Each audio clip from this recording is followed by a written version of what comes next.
আসসালামু আলাইকুম। আবৃত্তি করছি কবি পূর্ণেন্দু পত্রীর লেখা সেই গল্পটা। আমার সেই গল্পটা এখনো শেষ হয়নি। শোনো, পাহাড়টা আগেই বলেছি ভালোবেসেছিল মেঘকে। আর মেঘ কিভাবে শুকনো ও খটখটে পাহাড়টাকে বানিয়ে তুলেছিল ২৬ বছরের ছোকরা, সে তো আগেই শুনেছ। সেদিন ছিল পাহাড়টার জন্মদিন। পাহাড় মেঘকে বললে, আজ তুমি লাল শাড়ি পরে আসবে। মেঘ পাহাড়কে বললে, আজ তোমাকে স্নান করিয়ে দেব চন্দন জলে। ভালোবাসলে নারীরা হয়ে যায় নরম নদী, পুরুষেরা জ্বলন্ত কাঠ। সেভাবেই মেঘ ছিল পাহাড়ের আলিঙ্গনের আগুন, পাহাড় ছিল মেঘের ঢেউ জলে। হঠাৎ আকাশ জুড়ে বেজে উঠল ঝড়ের জগঝম্প।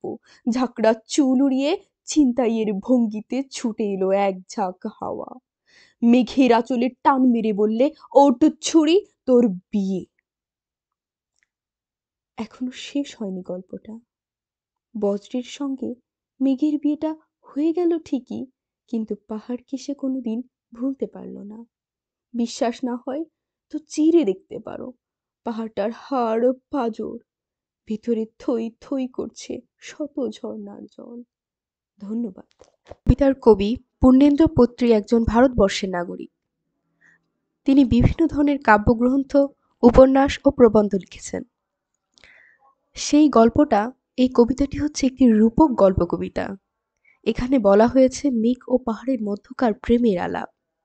এই যে পাহাড় মেঘের কাছে আবদার করে লাল শাড়ি পরে আসার জন্য, কিংবা মেঘ পাহাড়কে বলে স্নান করিয়ে দেবে, এই কথাগুলো তাদের ভিতরকার প্রেমের প্রকাশ। তারা নিজেদের জায়গা থেকে প্রেম নিবেদনের চেষ্টা করছে। ভালোবাসলে নারীরা আরো নরম হয়ে যায়। নারী যেন তার ভালোবাসার মানুষকে যত্ন করে আগলে রাখে। পুরুষ হয়ে যায় তেজবান, বলবান, যেন পছন্দের নারীকে রক্ষা করতে পারে যে কোনো বিপদে। কবিতায় মেঘ ও পাহাড়ের সম্পর্কের বিচ্ছেদ হয়, কিন্তু সত্যিকারের গভীর ভালোবাসার তো কোনো বিচ্ছেদ নেই। এজন্যই কবি বলেছেন, পাহাড়ের বুকের ভিতরে, হাড় পাঁজরের ভিতরে এখনো বৃষ্টির জলের ঝর্ণা থই থই করছে। এটাই হচ্ছে মূলত এই কবিতাটার ব্যাখ্যা। এটা একটা রূপক গল্প কবিতা। আমার যদি কোনো ভুল হয়ে থাকে তাহলে অবশ্যই ক্ষমা সুন্দর দৃষ্টিতে দেখবেন।